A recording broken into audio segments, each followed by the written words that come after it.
Isara ang pinto at bawal lumabas. Walang lalabas hanggat walang nagsasabi. Charot lang. So ayan guys, ito nga namili nga ako ng mga gulay sa baba at siguro naman alam niyong lahat dyan sa Pilipinas kung ano ang kasalukuyang nangyayari dito sa Middle East ngayon. So ngayon guys, ito kami ngayon dapat laging nasa bahay lamang.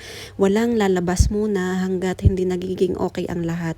Anyways, okay naman kami sa ngayon at wala kayong dapat ipag-alala dahil nga sila naman ay nagbibigay ng alert at sila ay nagsasabi sa amin kung anong dapat namin gawin.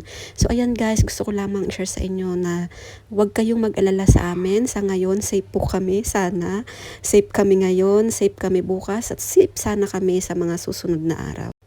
Ngayon nga ay naka-high alert kami dito at alam nyo ba kagabi na super napuyat talaga ako dahil nga sa sobrang kaba.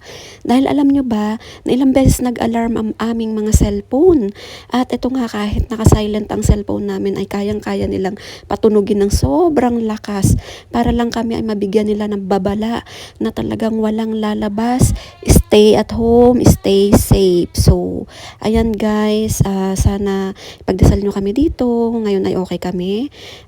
Sana sa mga susunod na araw talagang okay kami at syempre kami ay nandito lamang para magtrabaho at para masuportahan ang aming mga pamilya. So sana ipagdasal nyo kaming lahat na matapos na ang kaguluhang ito at syempre nakakaawa rin yung ibang lugar na alam nyo yun, yung punteriya talaga nila.